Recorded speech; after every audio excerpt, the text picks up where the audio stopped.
के बाबा शरद कैंसर के मरीज थे। इनके इलाज के लिए कमला कई घरों में नौकरानी का काम किया करती थी। कमला सुबह से शाम काम ही किया करती थी, कभी इस घर में तो कभी उस घर में। और रात को थकी हारी जब वो घर लौटती तो अपने घर का भी सारा काम किया करती थी। माँ, तुम मुझे खाना बनाना सिखा दो, कम से कम मैं ये तो कर सकती हूँ। हाँ हाँ, धीरे धीरे तो सब सीख जाएगी। कमला अपनी बेटी को खाना बनाना सिखाने लगी। जैसे जैसे कमला बोलती वैसे वैसे पायल किया करती थी। कुछ दिनों में पायल खुद ही खाना बनाने लगी। माँ, मैंने खाना बना लिया। अरे वाह, स्कूल से लौटकर तूने खाना भी बना लिया? हाँ माँ, होमवर्क भी हो गया और खाना भी बन गया। बहुत अच्छे। पायल ने अपने माँ पापा को खाना खिलाया। इस दिन पूरा परिवार खुश था। थोड़ी खुशी आई ही थी उनकी किस्मत में कि दुखों ने दस्तक दे दी। पायल के बाबा नहीं रहे। अब पायल की माँ और पायल अकेले पड़ गए थे। अब तक वो अपने बाबा की बीमारी ठीक करने के ख्याल से काम किया करते थे। अब बस तू ही मेरा परिवार है। मैं तेरी जिंदगी बेहतर कर सकूं, बस यही एक इच्छा है मेरी।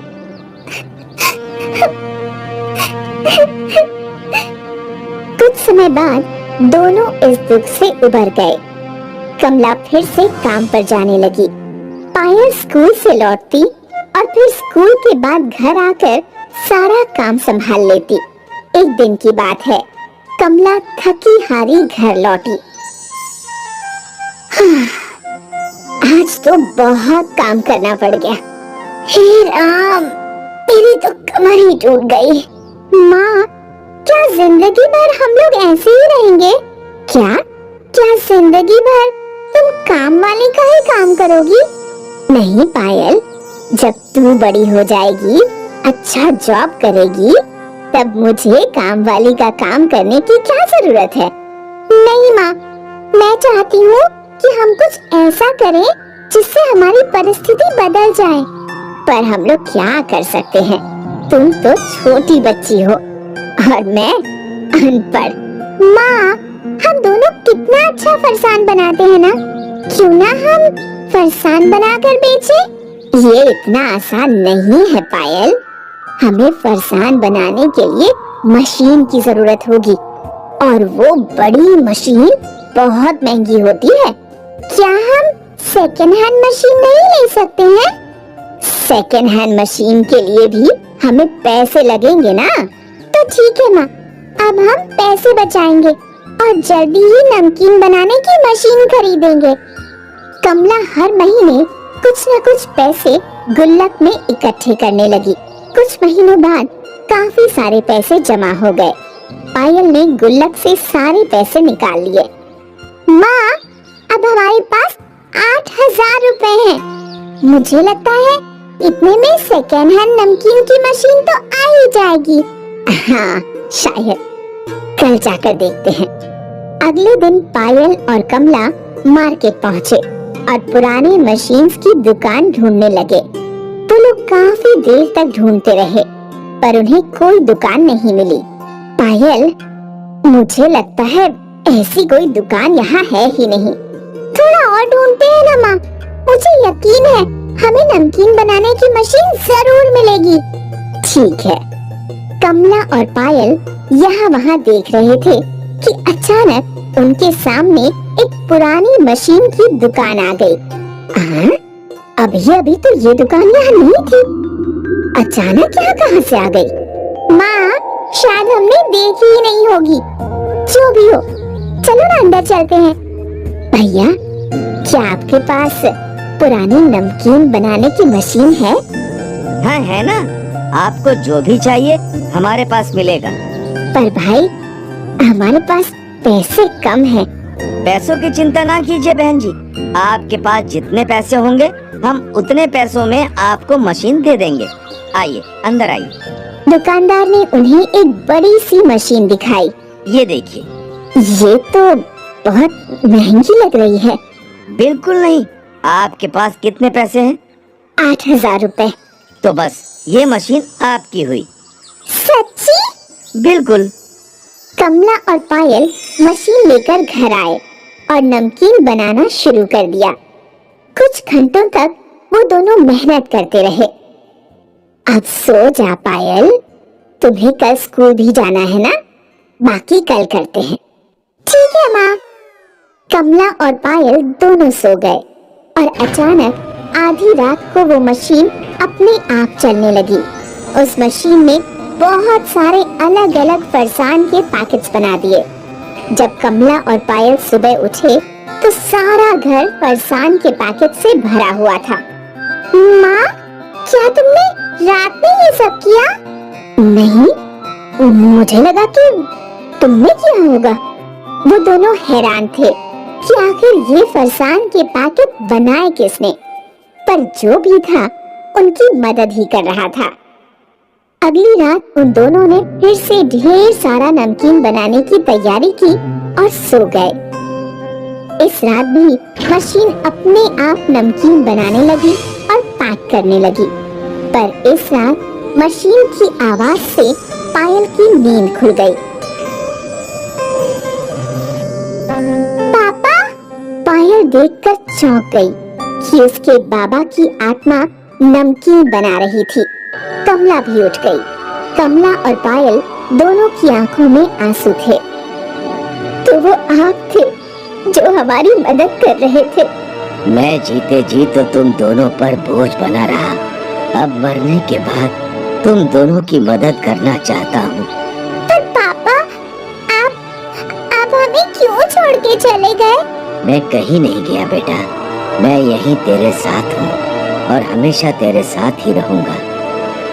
जादुई नमकीन की मशीन मिलने के बाद उनकी जिंदगी बदल गई। उन्होंने अपनी खुद की दुकान खोल ली और अब कमला काम वाली का काम नहीं करती थी।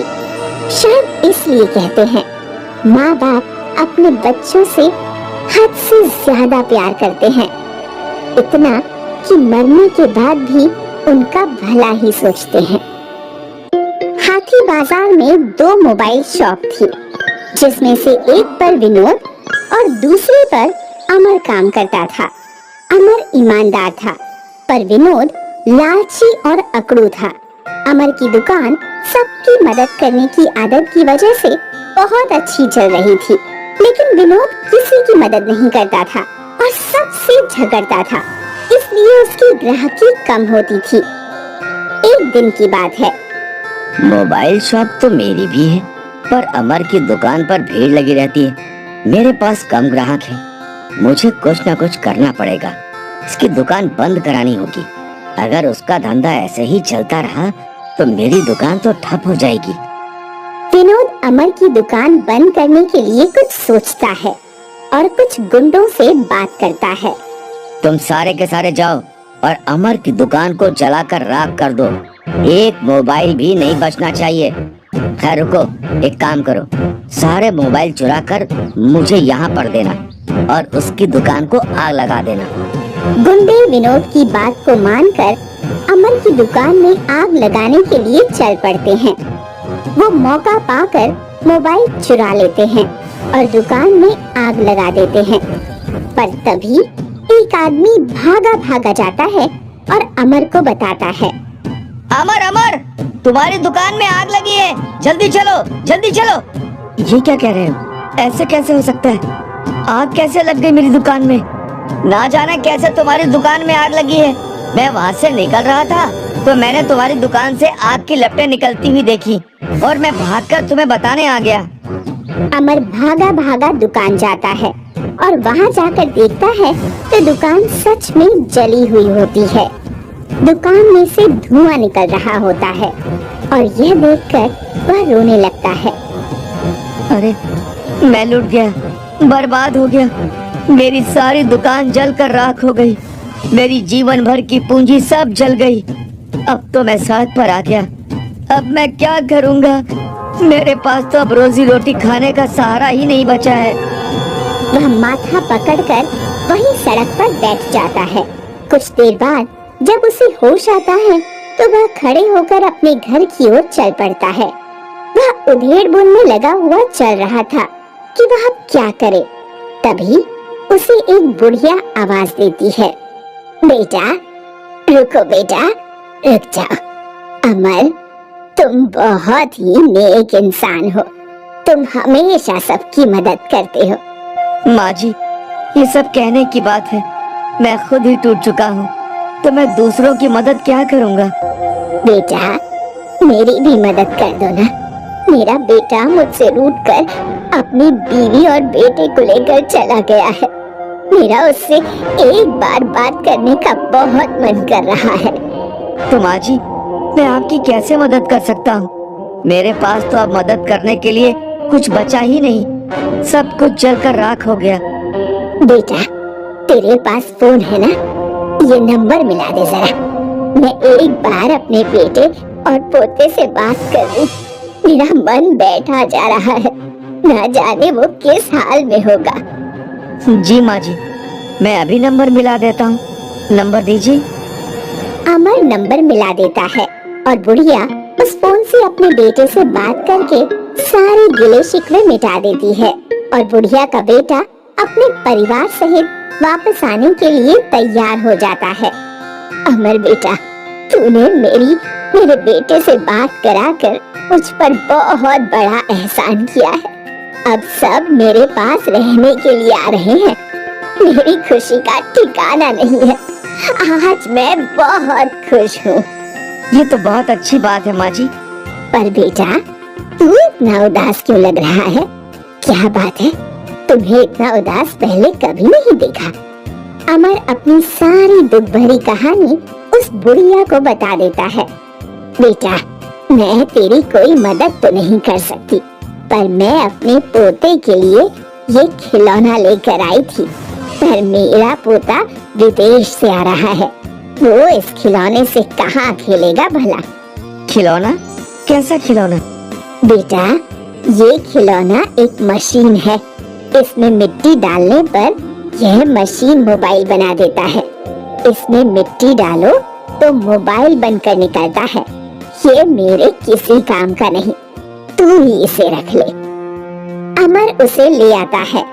अमर ऐसे ही उदास बैठा हुआ अपने फोन की दुकान के बारे में सोच रहा था और सोचते सोचते उस खिलौने से खेलने लग जाता है।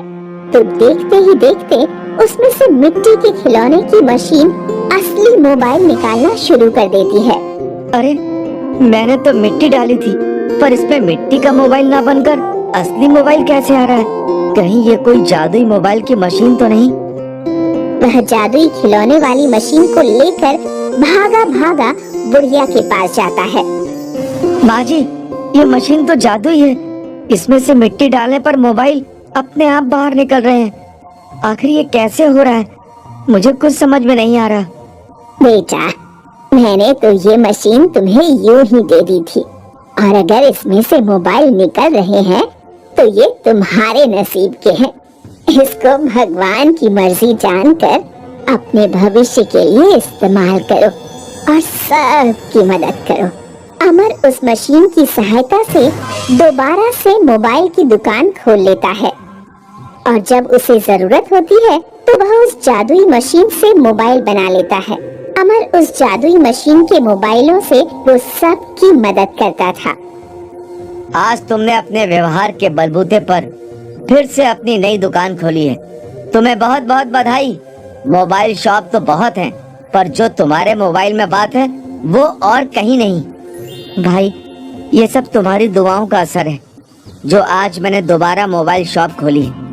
नहीं तो मेरी दुकान तो जलकर राख हो गई थी और मैंने उम्मीद छोड़ दी थी। अच्छे लोगों का साथ भगवान कभी नहीं छोड़ता, वो हमेशा अच्छे लोगों की मदद करता है। तुमने हमेशा लोगों की मदद की, आज इसीलिए भगवान ने तुम्हारी मदद की है। सही कह रहे हो भाई, भगवान इसी तरह मुझे दूसरों की मदद करने लायक बनाए रखे और मैं सदा सबकी यूं ही मदद करता रहूं। वो सबकी मदद करता था और उस मोबाइल से जो पैसे आते थे उससे वृद्धाश्रम, स्कूल और अस्पताल भी खोलता था, जिससे गरीबों की सहायता भी कर सके। अब अमर अपनी मदद करने के गुण से सभी का चहेता बन जाता है और सब उसे सिर आंखों पर बिठा कर रखते हैं।